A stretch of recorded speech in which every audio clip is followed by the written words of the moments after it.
ഒന്ന് കൊരിന്ത്യർ 10-18 ജഡപ്രകാരമുള്ള ഇസ്രായേലിനെ നോക്കുവിൻ. യാഗങ്ങൾ ഭുജിക്കുന്നവർ യാഗപീഠത്തിന്റെ കൂട്ടാളികൾ അല്ലയോ?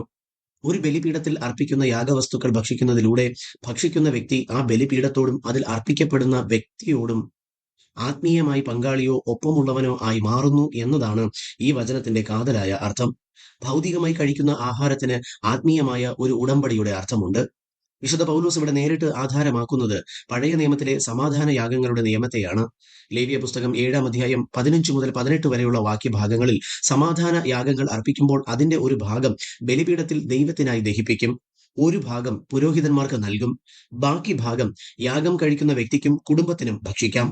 ഇങ്ങനെ ഭക്ഷിക്കുന്നതിലൂടെ തങ്ങൾ ദൈവവുമായി സമാധാനത്തിലും കൂട്ടായ്മയിലുമാണ് എന്ന് ജനം പരസ്യമായി പ്രഖ്യാപിക്കുകയായിരുന്നു.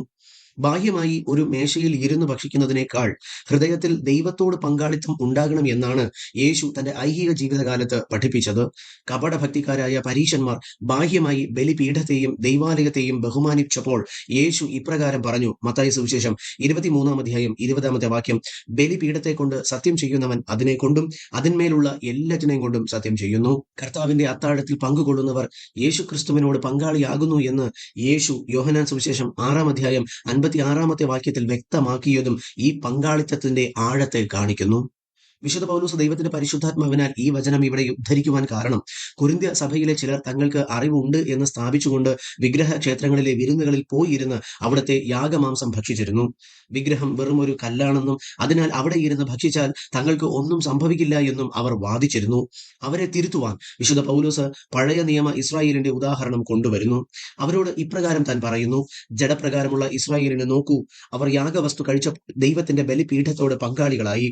അതുപോലെ നിങ്ങൾ വിഗ്രഹക്ഷേത്രത്തിൽ ഇരുന്ന് ഭക്ഷിക്കുമ്പോൾ അറിയാതെയെങ്കിലും നിങ്ങൾ ആ വിഗ്രഹത്തിന്റെ ബലിപീഠത്തോടും അതിന്റെ പുറകിലുള്ള ശക്തികളോടും പങ്കാളികളാവുകയാണ് ചെയ്യുന്നത് എന്ന് പറയുകയും അത് തിരിച്ചറിയുവാനും വിശുദ്ധ പൗലോസ് അവരെ നിർബന്ധിക്കുകയാണ്. ഈ വാക്യത്തിൽ നിന്ന് നാം മനസ്സിലാക്കേണ്ട സത്യങ്ങളും പ്രായോഗിക കർത്തവ്യങ്ങളും ഇവയൊക്കെയാണ്. ഒന്ന്, നാം പോകുന്ന സാഹചര്യങ്ങളിലും നാം പങ്കുചേരുന്ന കൂട്ടായ്മകളും വെറും ഒരു ബാഹ്യ പ്രവൃത്തിയല്ല, അവയ്ക്ക് ആത്മീയമായ പ്രതിഫലനങ്ങൾ ഉണ്ട്. 2, കർത്താവിന്റെ മേശയിൽ പങ്കാളികളാകുന്ന വിശ്വാസിക്ക് ഒരേ സമയം ലൗകികവും വൈരുദ്ധ്യവുമായ അന്തരീക്ഷങ്ങളോട് ആത്മീയ പങ്കാളിത്തം പുലർത്തുവാൻ അവകാശമില്ല. 3, വിനോദങ്ങളോ സൗഹൃദങ്ങളോ ആകട്ടെ, ദൈവം ഇല്ലാത്ത ഇടങ്ങളിലെ പങ്കാളിത്തം നമ്മെ ആത്മീയമായി മലിനമാക്കാതിരിക്കാൻ ജാഗ്രതയുള്ളവരായി ജീവിക്കുക. ചുരുക്കത്തിൽ, യാഗം കഴിക്കുന്ന ഇടം നമ്മുടെ ആത്മീയ നിലവാരത്തെ കാണിക്കുന്നു. ക്രിസ്തുവിന്റെ മേശയിൽ പങ്കാളികളായ നാം അവിശുദ്ധമായ എല്ലാ ആത്മീയ മേശകളിൽ നിന്നും അകന്നു നിൽക്കണം. ഇന്ന് ഈ വചനത്താൽ ദൈവം നമ്മെ സമൃദ്ധമായി അനുഗ്രഹിക്കുമാറാകട്ടെ. ആമേൻ.